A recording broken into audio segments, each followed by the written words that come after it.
All right, everybody. Hello and welcome to the group stages for the TorCraft Cup Round 3. We're here from Enthusiast Gaming Live. I am Master Dulk. Joining me today is going to be Endersword. How are you doing, bud? I'm doing pretty good. Yourself? I'm doing pretty good as well. So far, it's a bit late into the day today. It is a little bit. But it's been a pretty fun event so far, I'd have to say. We've got a lot of cool things going on. I know there's even some virtual reality booths here at Enthusiast Gaming Live. I haven't tried that yet, but I want to. You should try it. It's definitely very fun. And, you know, there's a lot of free stuff here as well, as most cons tend to. But, you know, we're here for the esports. For the StarCraft 2, for the TorCraft Cup. And we're going to be starting things off actually with our group stages here. It's 8-man, round robin, best of ones. And then that heads into a 4-man bracket where we'll have our top 4. And actually, we're actually having top 4 getting all paid out. So if you make it out of this, then you're set. For life. Like, it'll be that much money. Our first game is going to be Aeis versus NoRegreT, Protoss versus Zerg to start things off. Should be very exciting. NoRegreT is a very high-level player here. Aeis, also a very skilled player himself. Definitely. He made it back up. Made back up to Masters recently, I see. Yeah, he was struggling a bit, but then came back charging. And so it is best of 1. What the players are going to be doing is they just veto down from the 7 maps down to just the 1. Our first map here for today is going to be Echo LE. Pretty decent map, I'd have to say. You can see why people would leave that, not veto it, basically. And we're just loading up. Loading up now. Now, NoRegret's known to be a really aggressive player. Does a lot of fairly early timings and things like that. He's probably well aware of that. Throughout this whole tournament, most of these players know each other very well. And to start off here for our first game of the day, spawning on top of our purple Zerg representing Team Ascension, it is NoRegreT.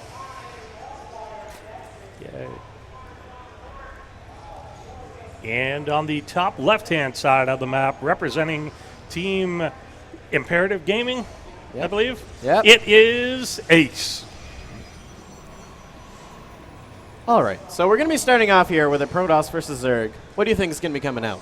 Well, it looks as if he's not going to do any sort of fast expand. He'll do some sort of gateway expand here, which makes sense given, again, that NoRegret tends to be pretty aggressive, but he's actually, sending out a drone scout, or sometimes he will go and just drop a hatchery in your natural. And it's queued only up to the natural. It's in that region.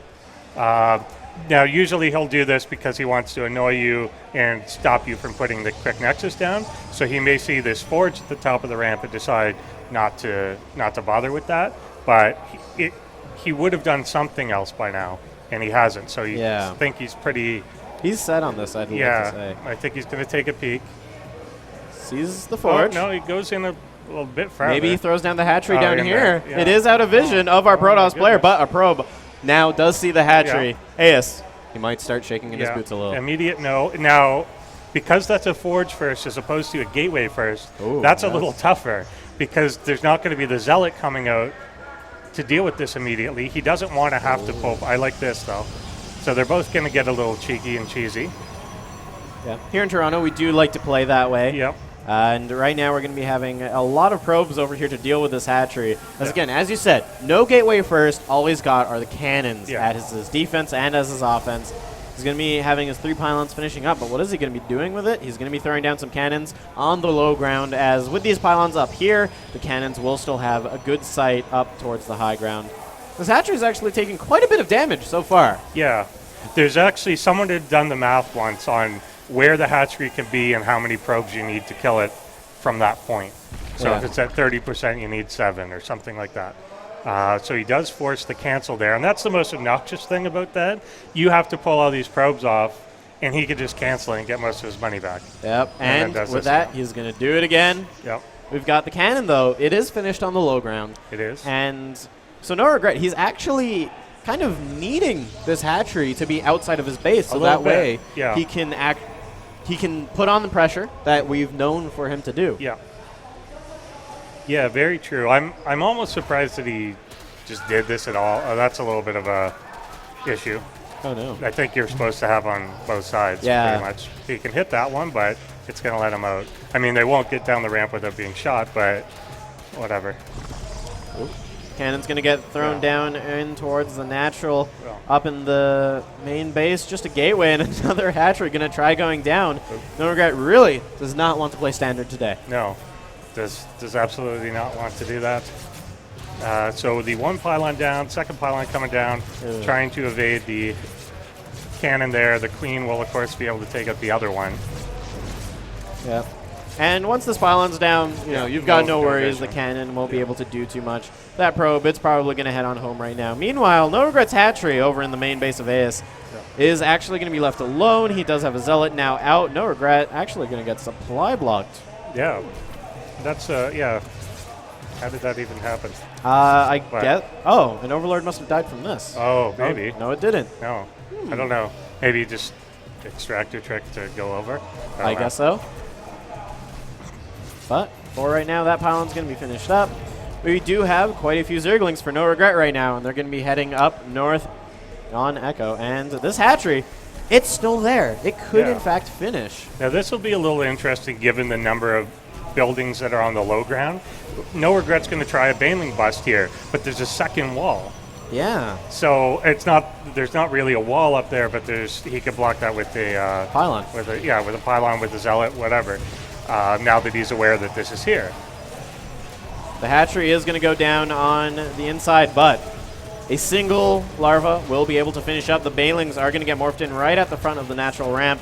This photon cannon is very close to going down. There's actually a hole in the wall. The Zergling's going to be able to get in full surround on this cannon. The Banelings are still available, but there are some very weak buildings. 2 Banelings still going to be able to survive after blowing up the wall, and now GG coming out from Aeis. Yep. It's yeah, that's kind of what we know of NoRegreT. It's just aggression, aggression, aggression throughout that entire thing, and yeah, let's do that. And yeah, there's just no way to get a hand free to make more units, or like at that point you want something extra like a mothership core. You want so like a sentry to block off. Like one sentry means that they can't kill the weak building, that sort of thing. So, yeah. Though, on the flip side, of course, Aeis, he needed to get rid of that hatchery. If that had stayed in his base, then he'd have even more Zerglings past his walls already. Yeah. So it's kind of it's a hard choice to make. Do you want to defend your natural wall, or do you want to defend your main base from the possibility of Zerglings versus actual Zerglings? Right. Unfortunately, I feel like that was kind of a lose-lose situation that he was put into. Yeah. But it happens. And I mean, it goes from having the forge first, kind of. Because if it's a gateway first that zealots out like immediately, you don't have to pull probes, then you're going to maybe have some gas. So, like, the whole thing just ends up being different. Yeah. But, what happened happened. And, of course, this is a big round robin. Yeah. Sure, you only have the one loss, but at least you have 7 other games to try and redeem yourself here for the TorCraft Cup. Indeed. And speaking of redeeming people's selves, we're actually going to have Steadfast versus Believe coming up next. Yes, we will. Now, I know you were absent